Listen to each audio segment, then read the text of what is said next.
carries that and has the codes to blow up the world. That doesn't, this is not nuclear weapons, is it? President Biden, of course, can joke about starting World War III, but evidently he cannot get federal workers to come to the office.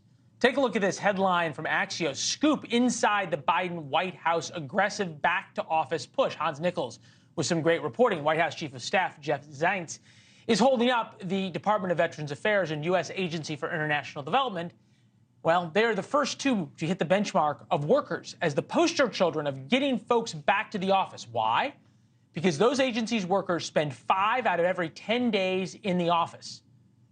For the Biden White House, spending 5 of 10 work days in the office is a success. Here now, who's always in the office? Democratic strategist Kurt Bardella. If the benchmark is 5 out of every 10 days, I wouldn't tell anybody.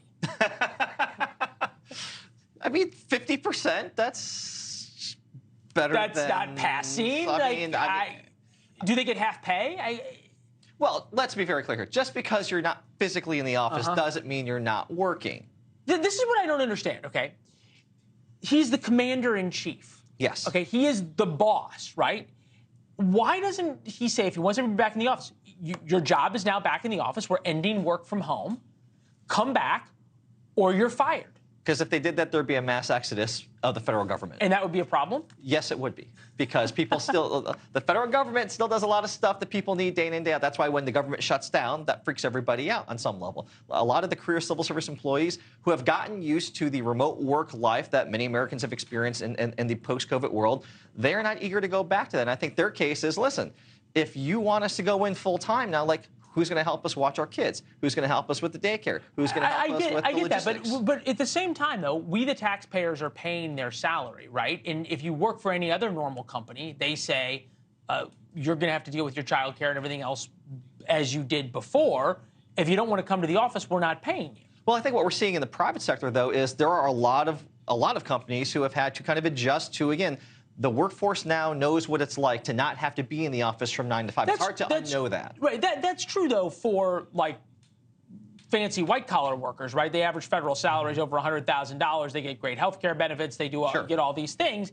Conceivably, the bar, if you want that salary, should be a little higher. There's also $7 billion every year spent to lease and maintain office space. Right. Right?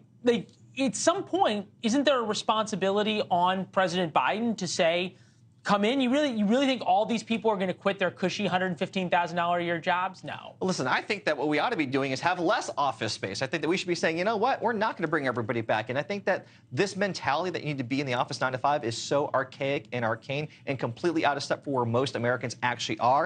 Kurt, is it really most Americans, though? Is it most Americans, or is it most people who are white collar, 11 paid holidays, paid vacation, health benefits, retirement package, travel opportunities, make over $100,000 a year? People making less than $100,000 a year, most Americans, don't get to work from home. Right, but I think most Americans, if given the option, would. All right, there you go. Who can argue with that?